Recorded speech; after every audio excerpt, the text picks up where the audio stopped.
వైజాగ్ నుంచి ఎప్పుడు దిగావు? నువ్వు ఆ అమ్మాయిని చూడ్డానికి వెళ్తున్నావా? ఆ, నిజంగానే వెళ్తున్నావా? ఆహా, లేదు, ఆ రోడ్ చివరి దాకా వెళ్ళొచ్చేస్తాను. అడుగుతుంది చూడు. ఆ అమ్మాయి నచ్చితే చేసుకుంటావా? నచ్చితే చేసుకోక, నచ్చా సిస్టర్ అని వచ్చేస్తావా? నువ్వు ఆ అమ్మాయికి నచ్చాలిగా. ఇదిగో, నీకు ఎలాగో నచ్చలేదు, ఊర్లో వాళ్ళకి కూడా నచ్చకూడదా? లైఫ్ లాంగ్ బ్రహ్మచారిగా ఉండిపోమంటావా? వెళ్ళమ్మా, వెళ్ళు.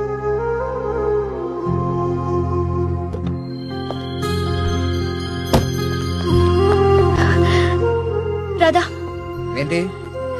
నీతో ఒక విషయం చెప్పాలి. ఓ, బెస్ట్ ఆఫ్ లక్గా. Thank you very much.